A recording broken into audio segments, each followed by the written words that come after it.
No, the first time I ran your ad, Jamie, someone got mad at me for doing a volume check on them because they turned it up really loud to be able to hear it. And then I came in with my intro and yeah, it was bad.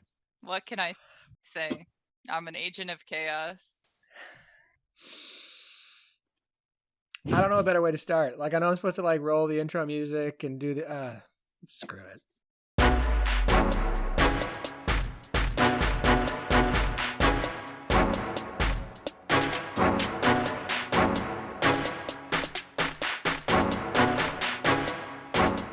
Welcome to the 10-12, the podcast that covers all 10 teams in the Big 12 Conference, plus BYU, Houston, Cincinnati, and UCF.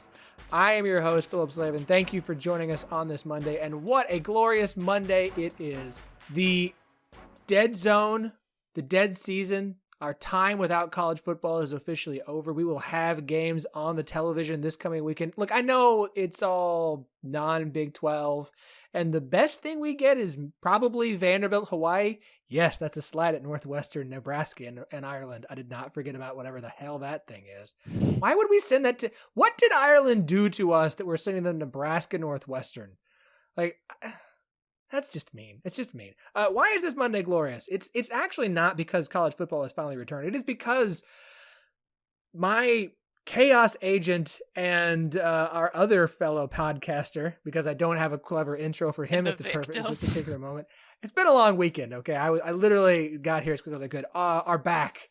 That's right. The three of us are back. Your college football 10-12 podcast trio of insanity. I am, of course, Phillip Slavin. I think I mentioned that. I don't know at this point because I've gone into blackout mode. Also with me, that is the agent of chaos you have heard, Jamie Steyer Johnson. Yeah, I forgot to start my own recording. Sorry. I forgot everything. But I'm remembering slowly. What's this show again? Are you recording right now? I'm about to. You're just going to have to deal with the worst audio for a second. Okay, hold on. Ready? Okay, I'm recording now. So if you just noticed a market improvement, that's it. I need a better headphone or headset too. Well, microphone. That's the word I was looking for. In case you're all wondering what you signed up for today, this is it. I have a bad feeling it's not going to get any better. Also joining us, that is that third guy I mentioned, also known as the host of the Rock Chalk podcast, Andy Mitz. Yeah, honestly, I'm surprised that you didn't, do some sort of like reference to me being an eternal optimist when it comes to Kansas football. But, because, yeah, I don't know why. It's a sickness. I think sickness is a better word for it than optimist. Eternal optimist feels like a nice way to put it. I don't know. Psychopathic, insane person who with just unrealistic expectations. You think they're going to a bowl game? Andy, look, I am trying to today. I'm gonna do my best to play the like. I don't want to just like make all the stupid Kansas is bad, haha, Texas jokes, but like. You can't set me up for that there. It's not a good way to start the show off. Okay, wait. It's your fault, okay, that I even made that prediction in the first place. I mean, come on. You wanted bold predictions at the beginning of the year.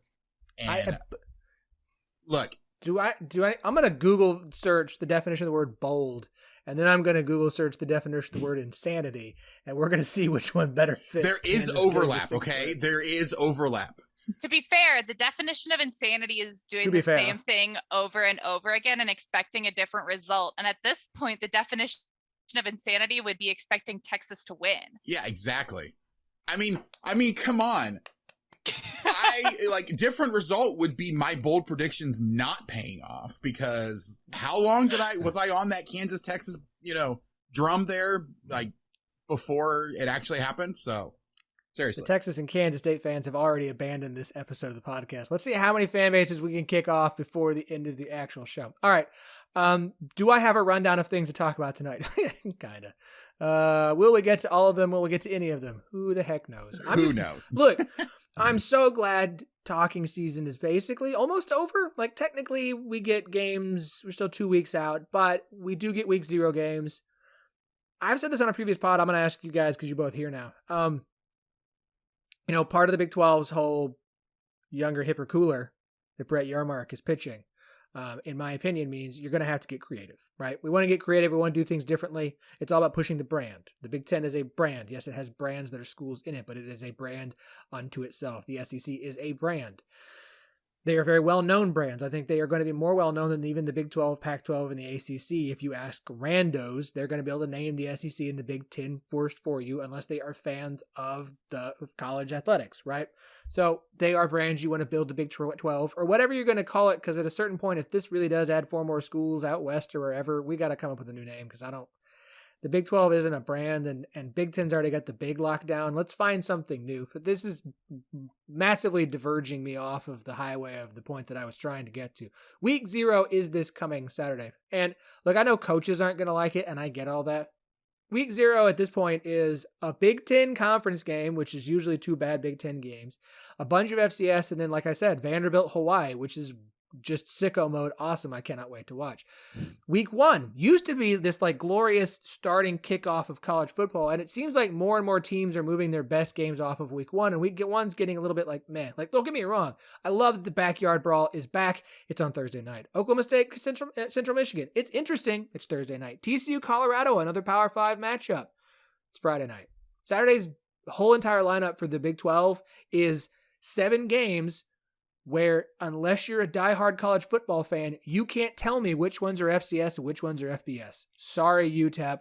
Sorry, Louisiana Monroe. That may sound insulting, but you'd lose a lot of games to a lot of FCS teams if you had to actually play in the Missouri Valley. So, I want the Big 12 to stake a claim in week 0 and week 1 and treat them like they actually matter. Like they matter from a branding standpoint. And I know that the Big 12 doesn't control scheduling and schools do, and it's a hard sell, and I get all of that. But if you really want to start building the brand, you have to find a way to give yourself attention when nobody else is asking for it. The Pac-12's got their after dark stuff, which everybody hates. I get it, but it matters. Maction isn't quite going to be what it used to, even though I still love it. Thursday night's no longer allowed to be the college football night because the NFL is taking it over more and more. Friday's always difficult because you're up against high school football. So if you can't pick a night, why not pick 2 weekends? Why not take week 0 and put a couple of games on there that makes you actually go, oh, no.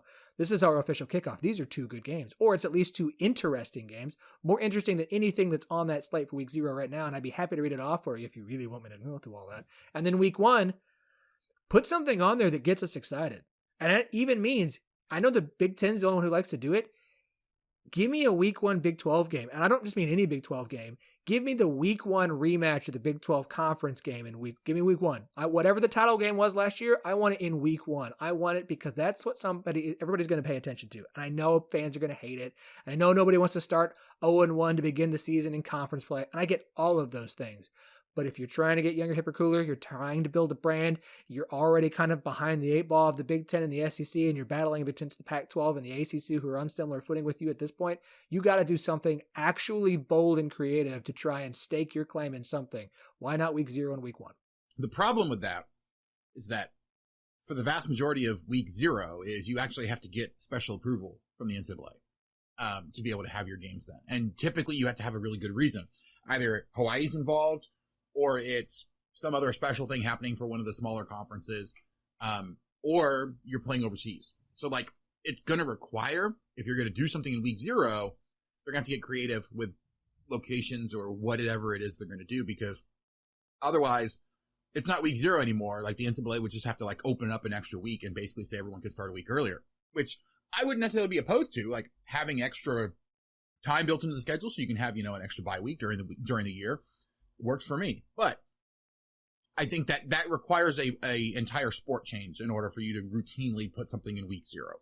As for week 1, I do think that that's an interesting idea, like trying to kind of stake your claim of we are going to come up with a really, really big game or something to really kind of push us out there. The problem, again, with that is that you already have quite a few in terms of kickoff games, right, for marquee matchups. And I realize we don't get them every single year, but if you're going to have like a marquee opener game, typically you're going to have like that Alabama, Texas is going to be like really early in the year, something to that effect. I don't know that the Big 12 can routinely get those gigantic games, especially since the schools themselves want to have the opportunity to get their feet wet, to get stuff under them before they jump into a super important game either because it's a conference game or it's a marquee non-conference opponent. So I like the idea. I do like how, that it is a creative way to try to get your name out there. The problem is, I think the only way you're going to get the conference to sign on is you either put, a Northwestern type of game, like, Northwestern Nebraska game that, sure, people are somewhat excited about, but no one really cares about that game because nobody thinks either of those teams are going to actually be in the running for anything in the Big Ten. Like those are the games you're going to have to get if you want to be able to do that. And so you have to find a way to generate the excitement about that kind of game, because I can tell you right now, if either of the teams that were in the title game the last season are even remotely thinking about going back, it's going to be a really tough sell to get those teams to play each other early in the year. Yeah, I mean, I know that from my perspective, you could not pay me enough to put Iowa State in a conference game week 1. Because, I mean, we seen what week 1 looks like against a non-conference opponent, boy.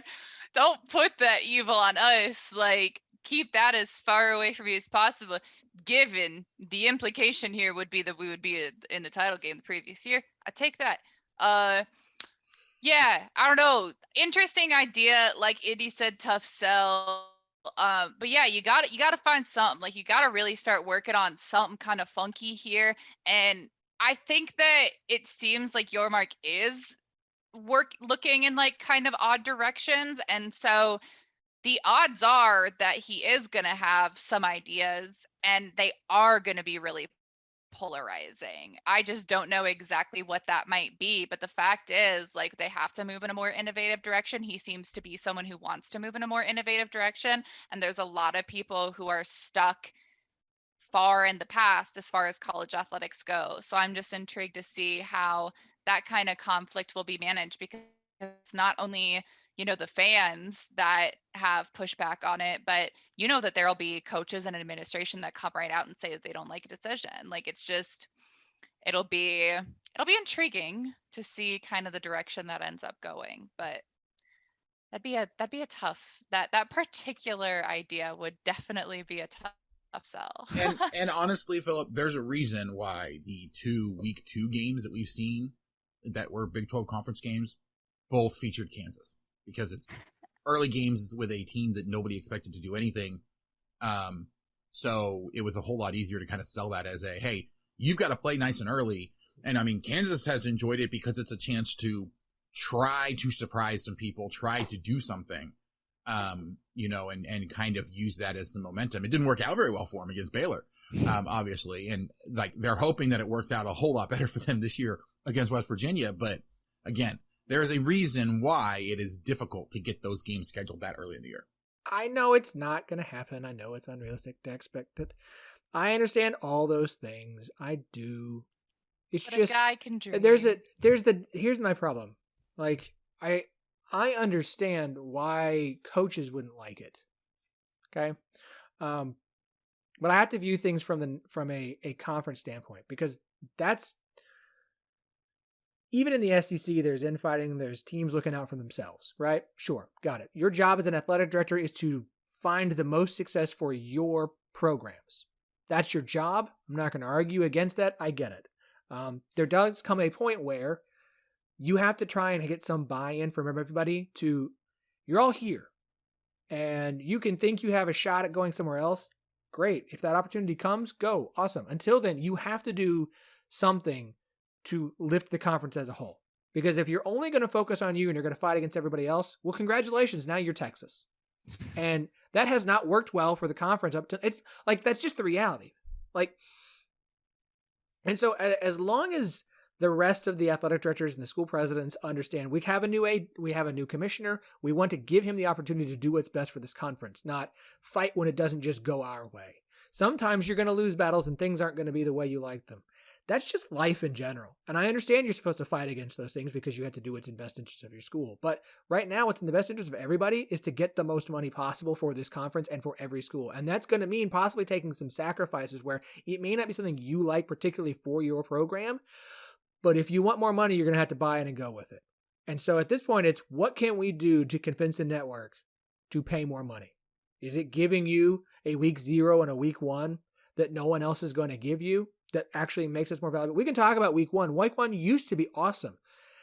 Man, Andy, the last 3-4 years, week 1 might have a good game, but the best games on week 1 just don't match up to what the best games in week 1 were a decade or plus ago. They just don't. And that's more a reflection on, this isn't a shot at Big 12. It's just a reflection on college football. Everyone's trying to get away from having their big stuff week 1. Nobody wants to do that. And I understand why. But there's so much excitement, and half the Big 12 is playing an FCS team in week 1. And I'm just like, I get it. Oklahoma State is too. I wish they wouldn't either. Like, I don't want my school to do it. Hey, look, if the SEC is going to continue to get away with SoCon Saturday, folks, you could learn something from SoCon Saturday. It benefits the SEC a lot when they do it, instead of opening with an FCS opponent every year, which, we got to get our warm up so that we're not, against the other teams. Like, you realize that they also would be opening week 1 against a Power 5 opponent in you, or having a week 1 opponent that they prepare. Some of the mind chess that goes on, I think, in like coaches and schedule planners' minds just baffles me. Anyways, okay. That's enough talking about that. I don't want to talk about week 0 anymore. Again, there's no Big 12 action this weekend. Soccer's underway. Very excited for everybody, all the Big 12 soccer teams. If you won this past weekend, congrats. If you didn't, I'm sorry. I don't remember who won. I'm sorry. I'm not pulling up the Big 12 schedule right now. It's not a shot at soccer. I just don't want to do that. Let's talk about some stuff from this past week and look ahead to the season. We're going to dive more into predictions on the season, week 1 talk next week with the 3 of us, because we'll actually be week 1 of the season. And right now, I just kind of want to have some conversations about a few things. Bijan's Dijan. We have to. I'm sorry. Thank goodness we got that in early. This might be the rest of the episode. This might be the rest of the episode. Look, we're seeing, NIL, when done properly and at its finest, get us like the coldest ad for air conditioning company. So good, bro. Which is just absolutely beautiful. It gets us the Kansas player who caught the winning catch against Texas, getting to do Applebee's commercials there in the area. That's what NIL is supposed to be. This is not a shot at inducement, whatever, I don't care. But when name, image, and likeness is done the best way possible, it makes us all just smile, like with our insides. And Bijan's Dijan mustard is just too stinking good. It'll break your math's ankles.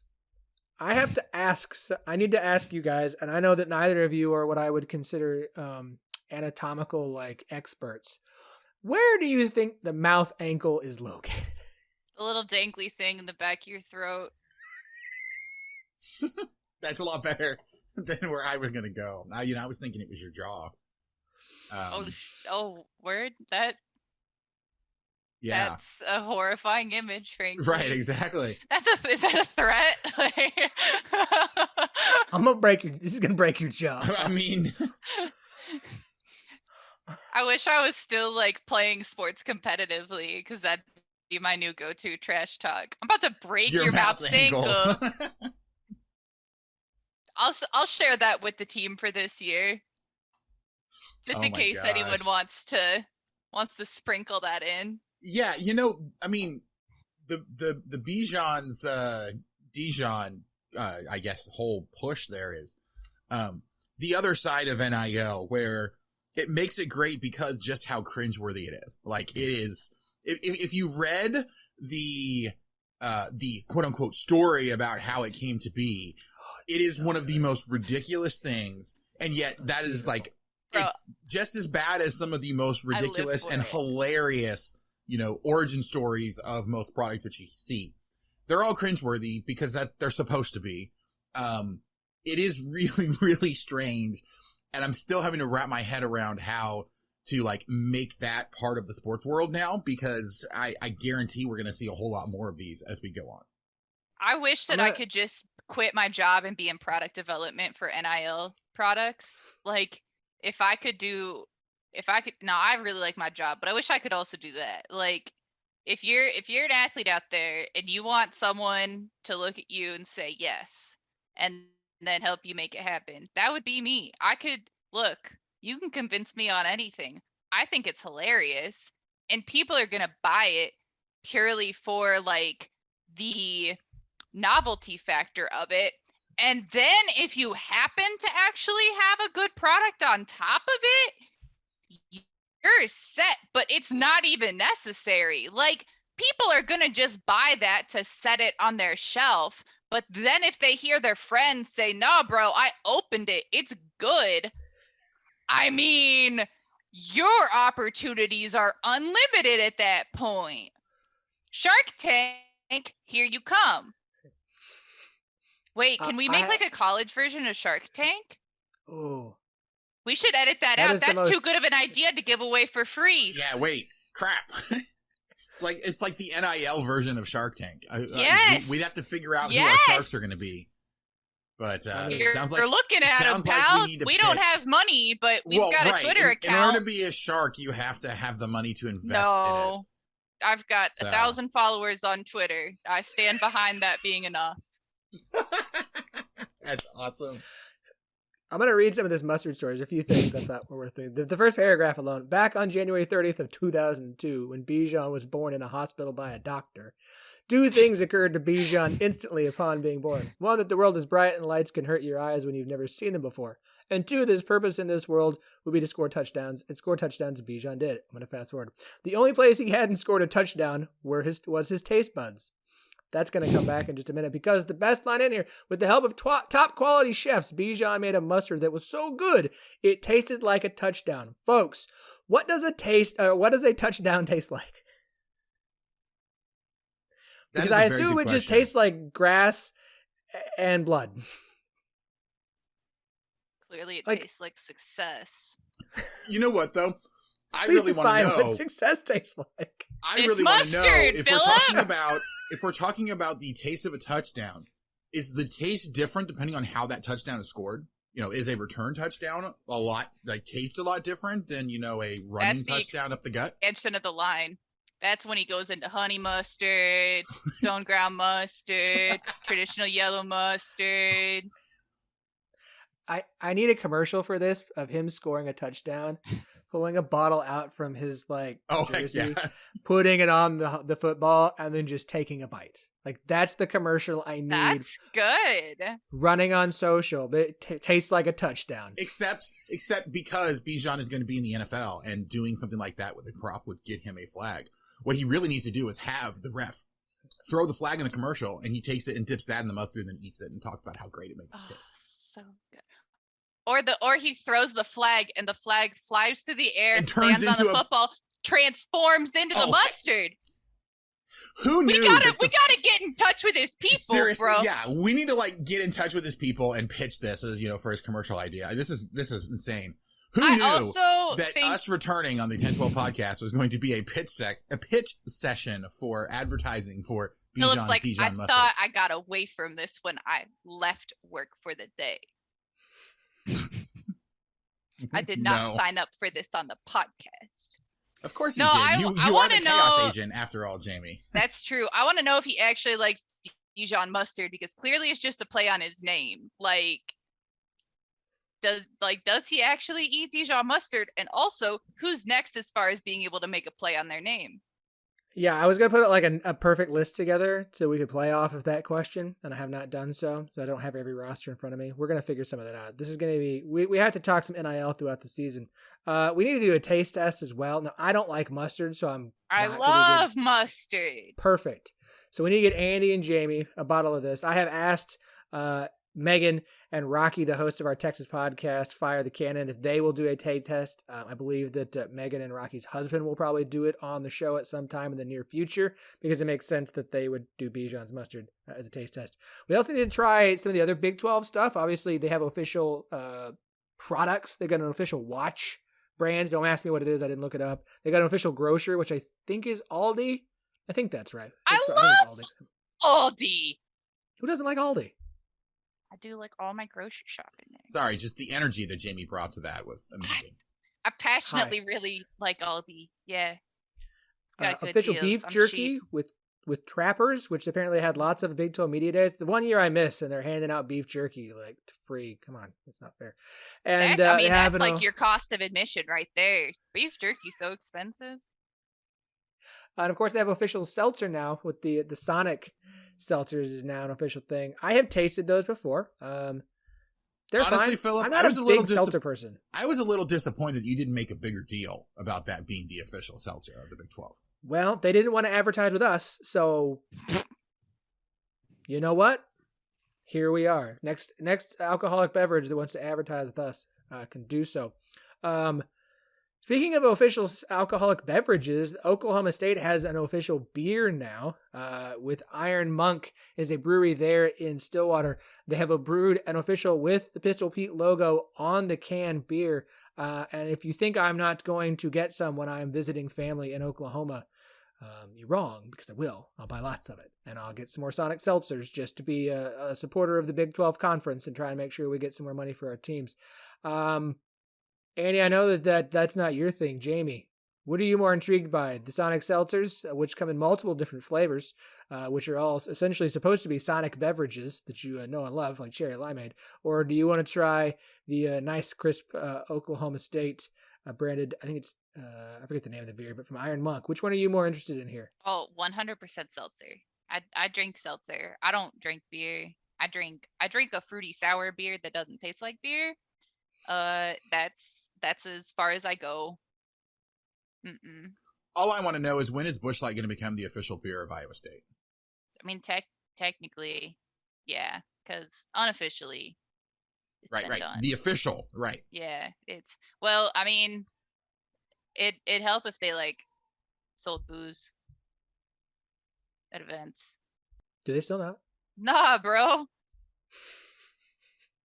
Wait. It blows my mind. Here's the question though, Phillip. With how much people drink before they come into the stadium, like, why do they need to sell it there? Everyone's No, straight up, like, it's actually so much better for people because they like, on a very serious note, people will like binge before they go into a game knowing they can't get out in there. Like, stadiums that start selling alcohol, I believe, don't quote me on this, I don't have the numbers in front of me, but anecdotally I've heard that it's less bonkers if you like sell inside because people don't binge as much out in the parking lots.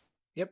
And they're expensive inside, so you don't drink quite as much. Look, I like when you have local breweries that are allowed to sell inside. Like, again, Iron Monk in Stillwater, you get Stilly Wheat. I don't love wheat beer, but I love Stilly Wheat, and I will drink it. And that is not a product placement. They do not advertise for us either. Hint, hint, nudge, nudge, wink, wink. Speaking of official school beers, so I had a bunch of Houston fans hit us up and be like, hey, Eighth Wonder Brewery also has one. They've got a Cougar Paw. So if there's any Houston fans listening and would like to send me a couple of 6-packs in a box, our DMs are open. You can do so. Just when you get to the post office and they ask, is there anything flammable, breakable, or liquid in here? You say no, and then you mail it. Wait, did you know? Sonic the hard seltzers are available everywhere? Lots of places now. They're not. They're in my town. I just looked it up.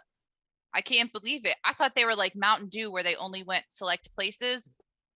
One of the places wasn't Iowa, because we've had those for a while too.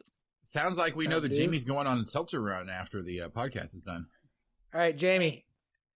We at post week 1 show, you and I, we're gonna do some taste test live on the show. I am not against product placement in the hopes that they will give us money. I like money. Money is good. Hold on, I had some stuff written down. I had notes written down. Let's see. Okay.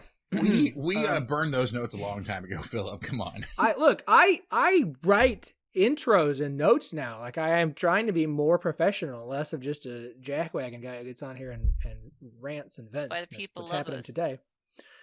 I think that's why they do. All of them.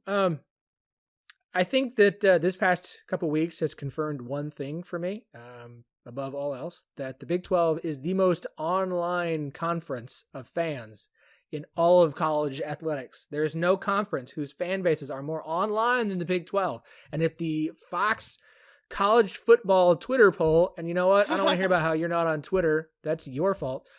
Is now down to the Elite Eight. And the entire Elite Eight is current or future Big 12 schools.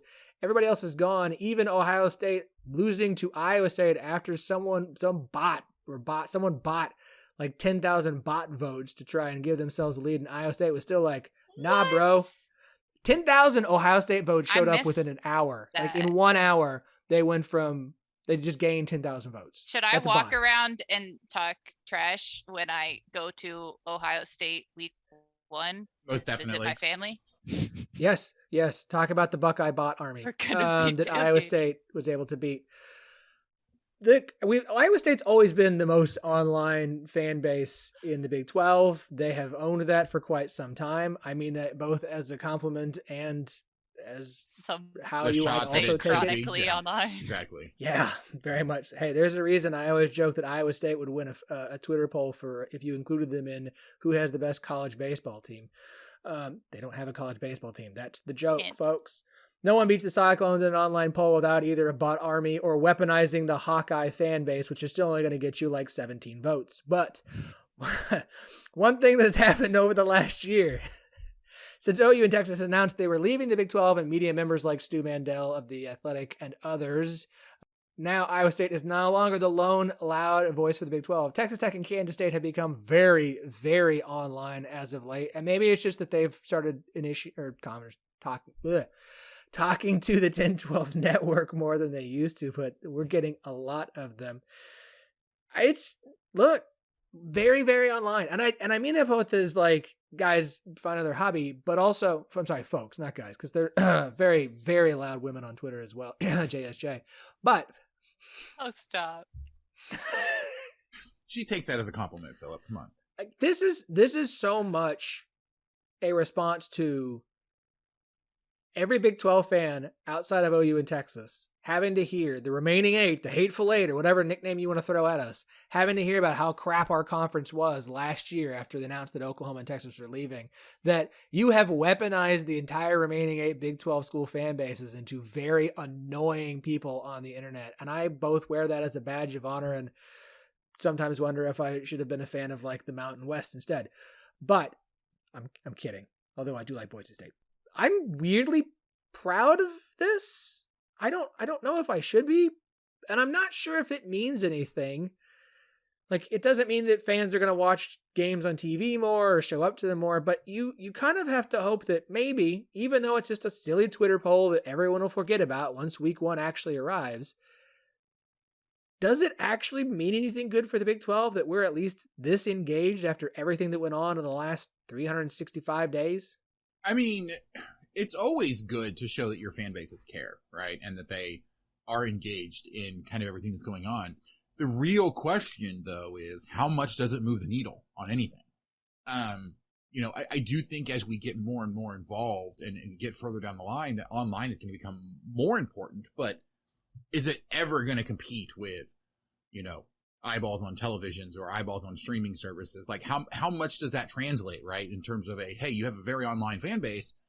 Does that really help with streaming numbers? And if that's the case, if you can make that kind of connection, then theoretically it could help quite a bit, especially as more and more sports goes to streaming. The real question, though, is how do you get those numbers to really show that? I don't think it can be a bad thing to have your fan base online. I just don't know how much it's actually going to move the needle.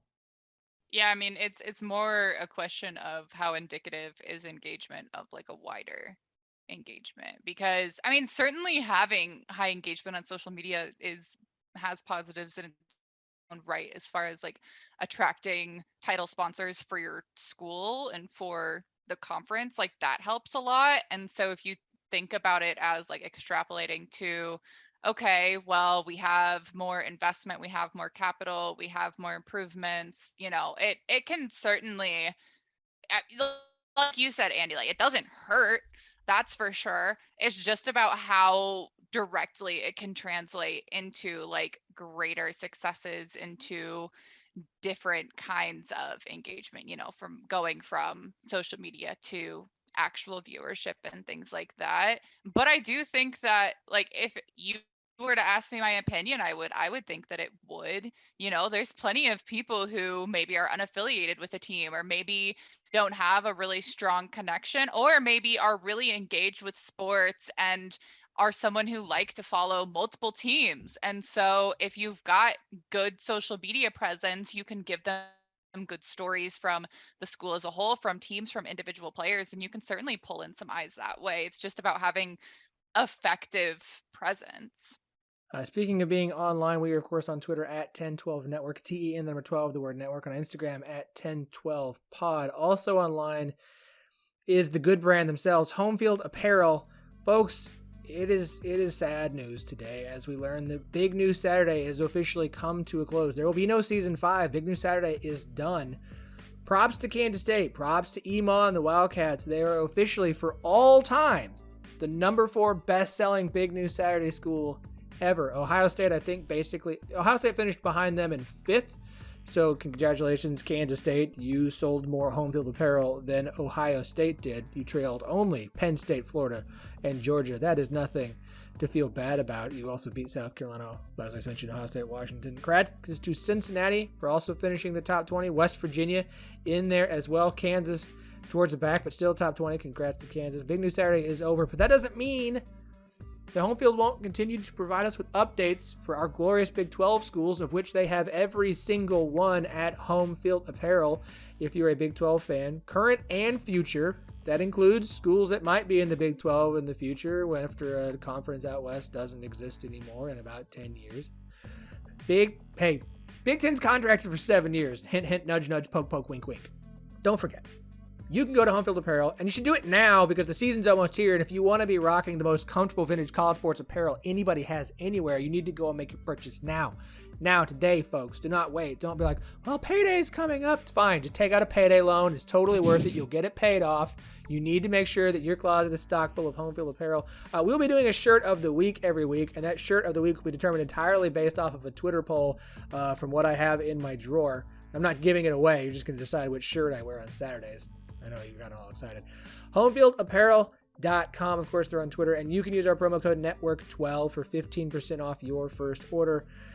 NETWORK12, 15% off your first order. Every show in the network has a promo code. So if you like, let's say, I don't know, Andy Show Rock Chalk Podcast or Jamie Show Cyclone Family Podcast or our OSU show Feels Like 45, everyone's got one. Go listen to an episode, get their promo code. You can use theirs for 15% off your first order as well. But if you're lazy and you just want to use mine real quick, Network 12 will also get you the same deal on the most comfortable vintage college sports apparel you will ever wear. It's the kind of stuff everyone around you will be like, where'd you get that shirt? And then don't forget to remind them of the promo code. And not just college anymore. Very soon. The Colts, the frickin' Indianapolis Colts, they're going pro. Home Field's going pro. I'm not sure how I feel about this. I feel like it's like when it's almost like when you first find out about a band and then everybody else gets to find out about them because they're on the radio and you're like, get your own thing, NFL. You don't need Home Field. You've got other sources for your stuff. Go away. Leave our college football and college athletics things to us, okay? You can have Pro Field or whatever nonsense somebody would use a knockoff for pro sports. Also, legal disclaimer. Phillip, the 1012 podcast, the entirety of the 1012 network, and Home Field Apparel does not necessarily condone the use of a payday loan to go and feed your home field habit. Our next ad read. Yeah, we are not. No, unfortunately for you, if you do follow that advice and go do that, you cannot hold us responsible for anything that comes out of that. So you're welcome, Phillip. Yeah, you make your own choices in life. I am not held responsible for them. Jamie Steyer Johnson, payday loans. Now open for business via Twitter. I'll shoot you a Venmo. Just DM her and she'll hook you up. It's also a lie. Don't ask me for money. I don't have any. Checks in the mail.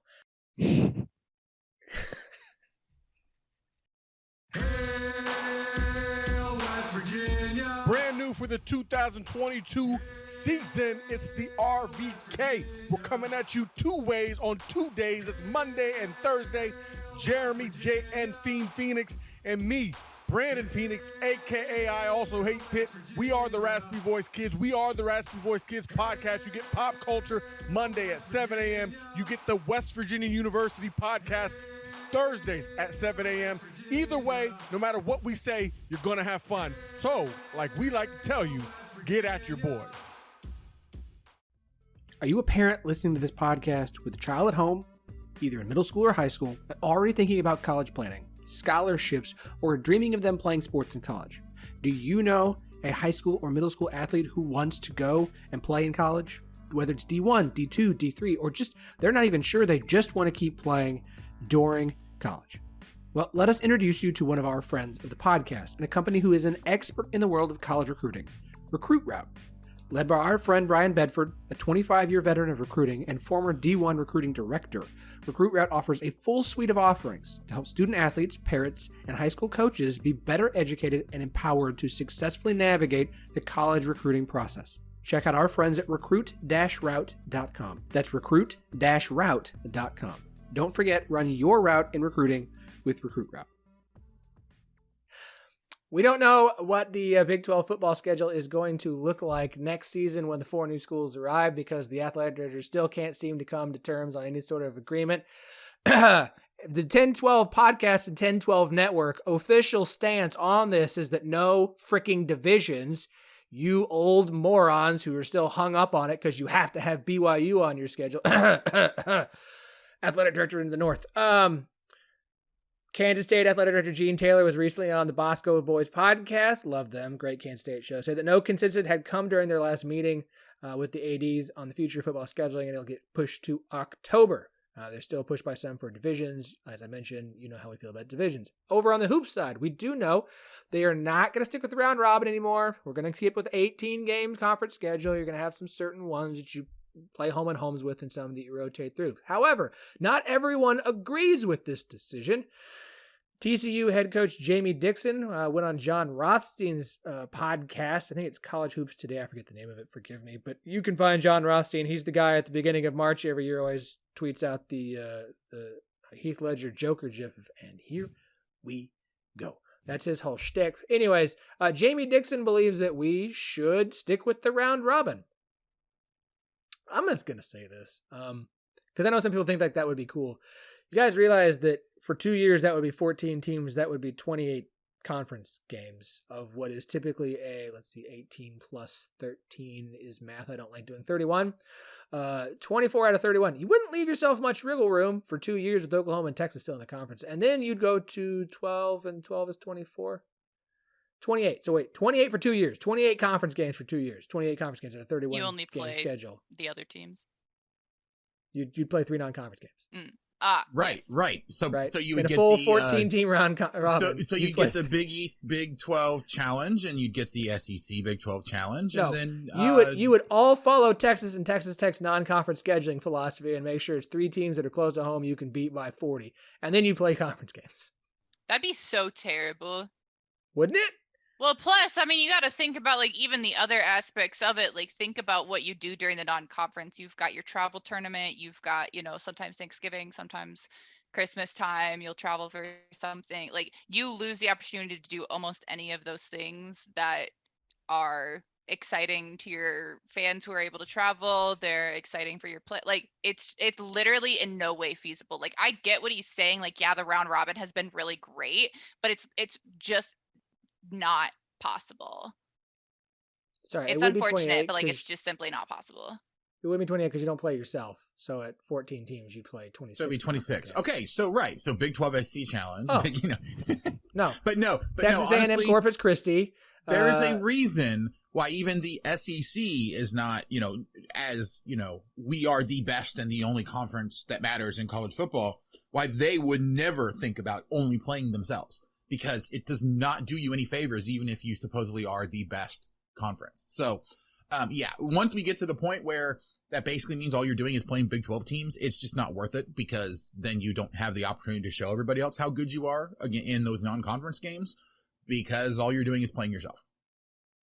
Well, and it's like an easy thing to just say without going into the logistics of what that actually means. Like, I obviously didn't listen to the whole thing, but to me, if you go into like the implications of what that means about what you give up on your schedule, it just doesn't seem like a defensible position. Although it does bring up the interesting idea of, back-to-back basketball, football games on the same weekend. No, it was completely a joke, Phillip. You really don't need to react to it. I understand why some people think that, look, the Big Ten plays 20 conference games, right? They play 20. They don't even play a full round robin schedule. And so I know that even 22 doesn't, so it's only 4 more conference games, 22. Again, you play typically a 31 game schedule in the regular season. You would leave yourself 9 non-conference games. So if you're okay with the idea of 9, literally, sorry, I know this is a cheap shot, but unless you just want to follow the Chris Beard non-conference scheduling philosophy for your entire non-conference, that's what you would get November and December for the most part, is how many awful teams in the RPI 200 through, that's too generous, 300 to 331 can I get on the non-conference schedule before I play the Big 12 slate. That's all you get. That's not fun. Like, I love playing Big 12 games. Big 12 games are awesome, but I also won a few non-conference games. And can I just point out that I'm this trend of more and more MTE games, because it's like a cheating way of playing a lower level team, but getting them in a neutral site that's close to home to kind of boost what games show up as a net 1 or net 2 that should typically be a net 3 or net 4.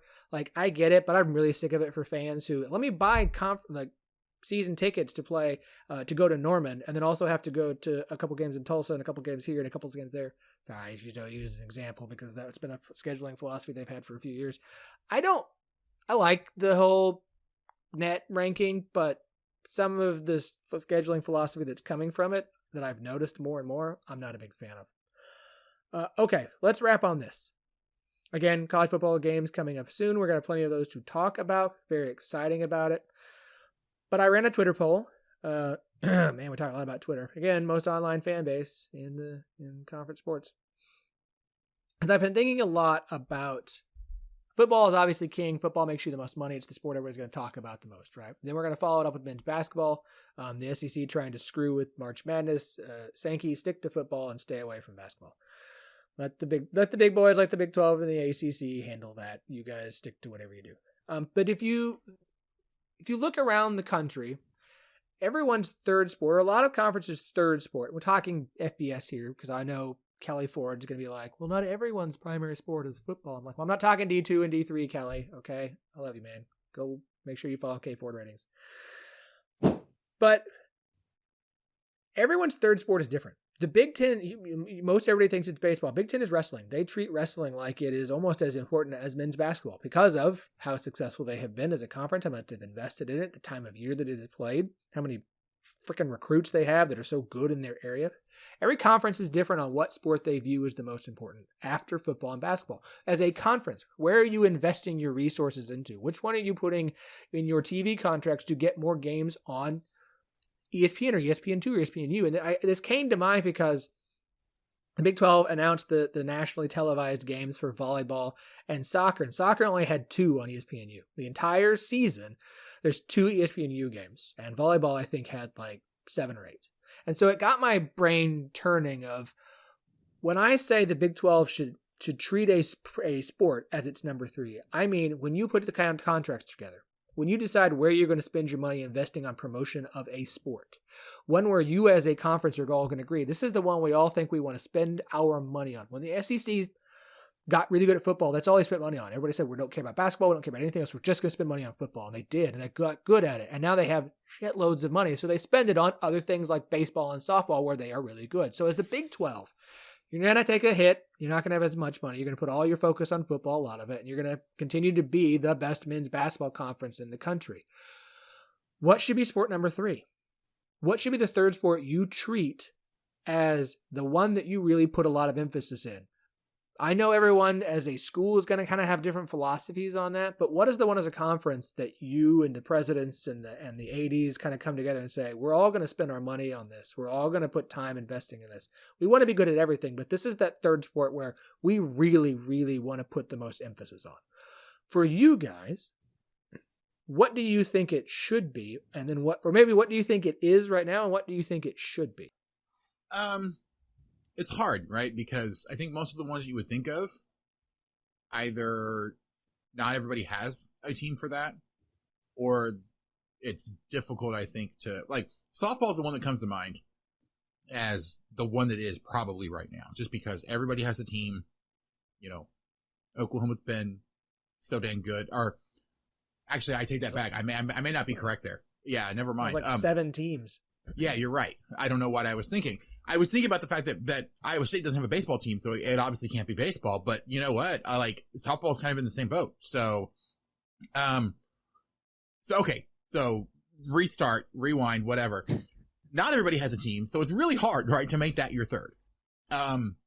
It's difficult because women's basketball, I think, is kind of the one that makes the most sense because there everybody does have a team. You already are a really good basketball conference on the men's side. You're honestly I think, highly underrated basketball conference on the women's side as well. And you can really push there.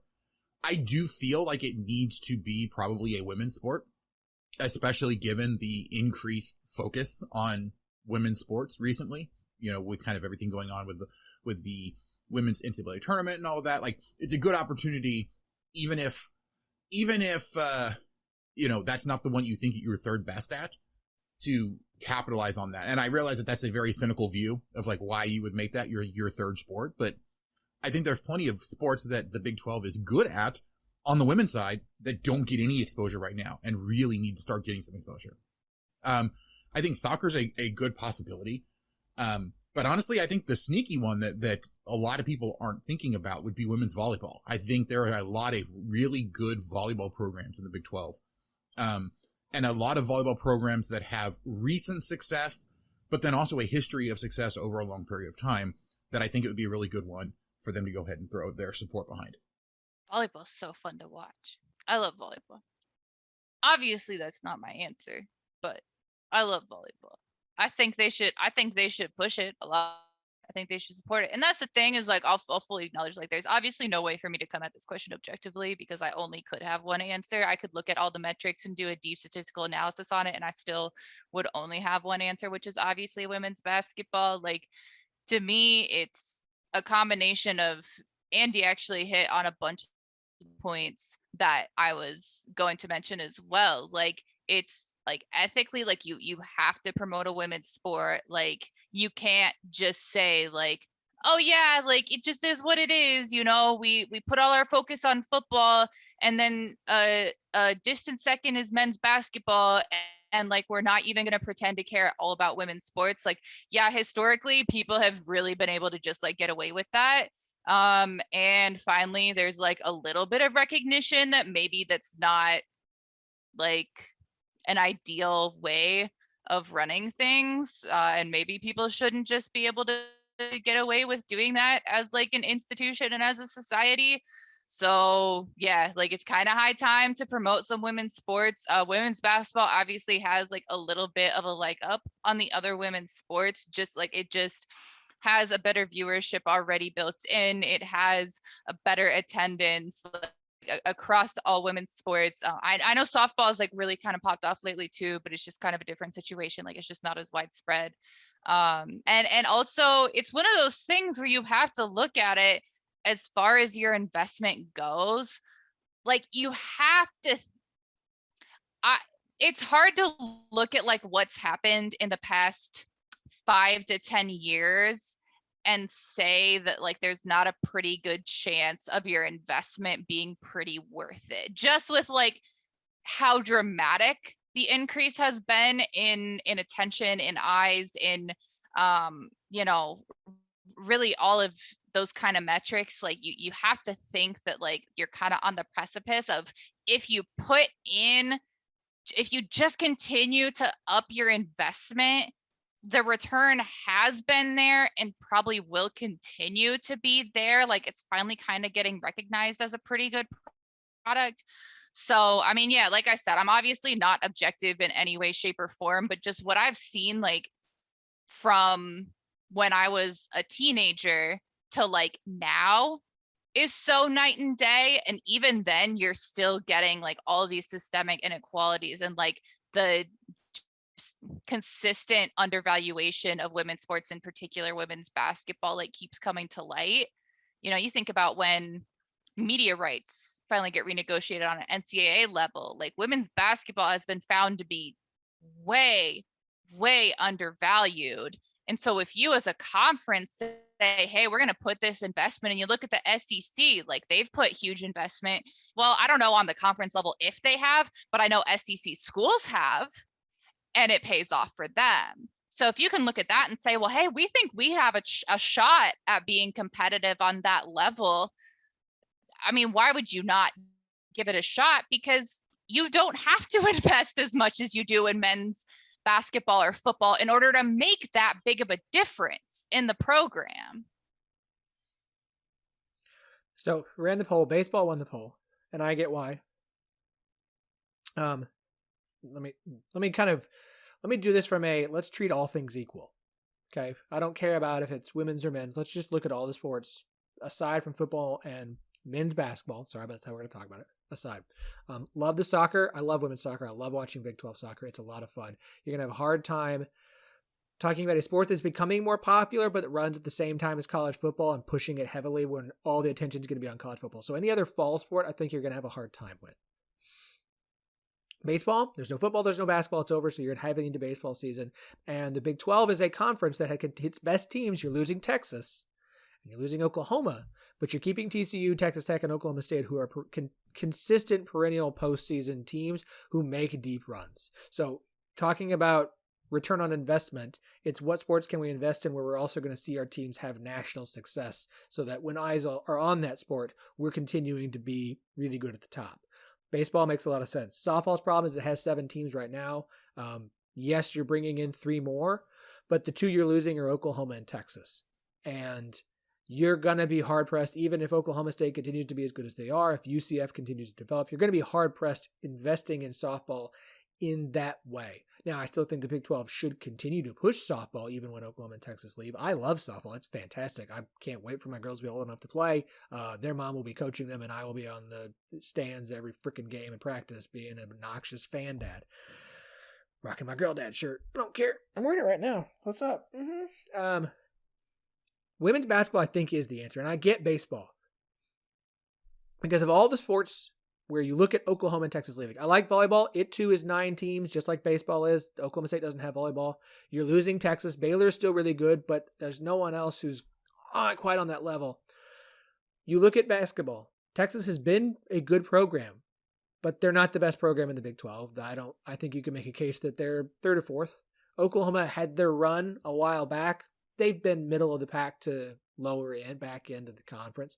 You're not losing 2 teams who are sitting here dominating the conference or sitting top 3 or 4 every single year.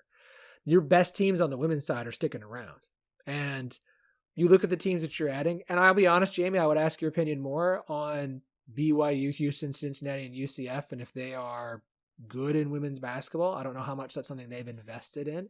But if you look at the conference and who's sticking around, I think you have the most talent, the most nationally relevant programs at the top still after Oklahoma and Texas leave. Now, I get it. Everything changes. New teams are going to rise to the top in every sport to fill that vacuum.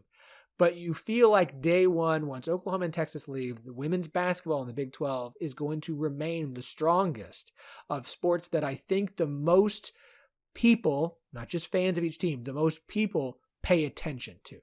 Yeah, and I mean, they're a good 4 addition. I mean, at least BYU, solid, like pretty solid top 25, a good chunk of last year. UCF has been, lost their coach, but like have gotten enough relevance at going to the Big 12. I don't recall who they hired, but I'm sure it was solid because I don't recall it being terrible. Cincinnati and Houston have had moments, nothing like major, but it's certainly not bad. I'm going to mispronounce her first name if I try and pronounce it, because I don't see a pronouncer. Satia, Sytia. Oh my gosh, yes, they hired Satia. She's an amazing hire. She was like a huge chunk of Kim Mulkey's success. Like, she's like right-hand woman to Kim Mulkey, like followed her from Baylor to LSU. Like, that was an amazing hire. I can't believe I forgot that's who it was. She's amazing. Yeah, she was at Baylor from 2014 to 2021, was at LSU last year. Now 2022 will be her first season as the head coach at UCF. So we'll see what she does there. She had 3 seasons as the head coach of Tennessee Tech, and she did pretty well. 54-41 record overall. Her players love her too. That's huge. There you go. So very nice hire for UCF. I think women's basketball is the right answer. I hate that it's going to have to compete with men's basketball. Like, you almost want to find something that can have its own time of year. But I think it's the right answer because I think it is the one where you're most set up for immediate success because all this thought process has to be looking forward to the future after OU and Texas leave and the 4 schools come in. That's why I can't say softball. As much as I love softball, I want that to be the answer. Once OU and Texas leave, your number one best program is gone. You're at worst second or third, and then you have other programs that have had success in the past but are kind of meh right now. And I love Iowa State, and I love what Jamie Pinkerton does, and I think Baylor is really good. We'll see if Texas Tech get things figured out. But and again, fall sports, I have a problem. Wrestling, you just don't. I mean, it's West Virginia, Oklahoma State, Oklahoma, Iowa State. Like there's not enough, not weird, not Big 12 schools. So much involved. of it is purely logistics. So now, if they add women's wrestling, I'm gonna pound the table for that to have a lot of investment. Come on, OSU, just pull the freaking cord, do it. All right, this has been a fantastic first episode back because I don't think we've talked about anything just random, and I'm kind of feel good about getting that out of my system before we have to actually talk about football, which I'm very excited to do. We'll talk about who's your favorite quarterback, what are your projections, blah, blah, blah. We got week 1 to do that next week, okay? Wait, you mean the notes didn't keep us on task? Actually, we didn't get really off the notes is the best part. This was the plan. Phillip acts like it wasn't. Everything that was in my notes was talked about except for the fact that Kansas is adding sports betting in September just in time for college football. Yeah, they are. It's awesome. So there. And OU making tailgating something for only rich, boring people who don't actually like to tailgate. Boo. Shame on you, OU. I thought that's the way it always was at OU. No, this is we can make jokes about it, but this is that was the entire point. It was a joke, Phillip. Come on. I'm out of jokes. I'm done joking around. This is serious business. I've never been out of jokes my entire life. No, I believe that. What a joke. JSJ.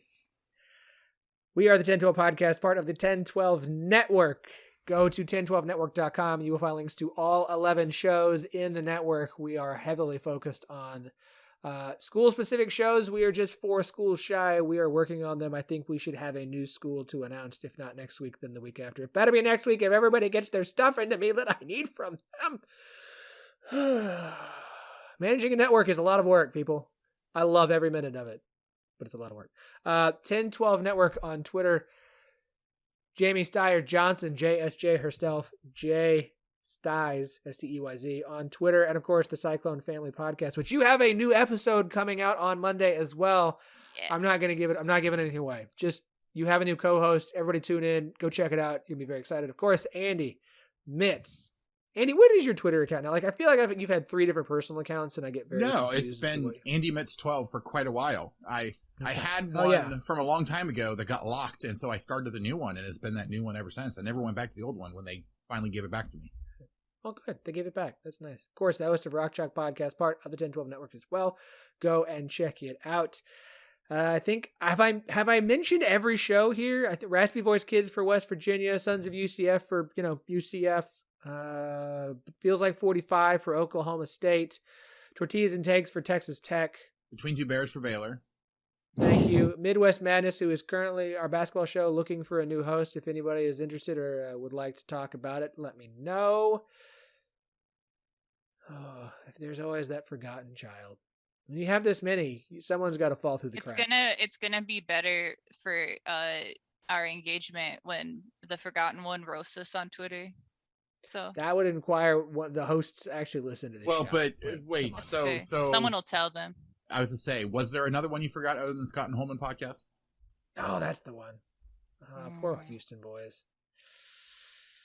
It's at least somewhat excusable because they're not officially in the conference yet, but they also have been with us for quite a while, Phillip. So come on, what are you doing? I will say this. I promise, if you are a UCF, Houston, BYU, or Cincinnati fan, we are going to talk more about your schools during this football season. We will have Daniel and Chris for kind of just intro week 0 conversation this Thursday. We're back to 2 episodes a week. We'll make actual week 1 picks the following week, and we will be picking UCF, Cincinnati, Houston, and BYU games every week, as well as the current Big 12. That is the way we're going to be doing for our picks pod, because it's time to incorporate you guys in even more. So yes, Andy and Jamie, don't forget, we did do our, we'll bring up the draft next week. Oh, yeah. We'll bring up the draft in our teams. Oh yeah. I kind of forgot about those. Whoops. Look, It's like the last episode we all did together. Yeah, it's been like a long couple months. A lot has happened since then, so I think it's a little bit. I got excusable. 5 stitches and I got them removed. I had a third kid. Mine was so much more important. Oh boy, Philip's wife's gonna have a lot of fun with that one. She doesn't listen to the show either. She's wonderful. Your children are wonderful. Yeah, they're all beautiful angels, and they're all sleeping. All right, let's wrap it up. We'll be back with these 2 knuckleheads next week. You guys have been awesome. We will talk to you again on Thursday.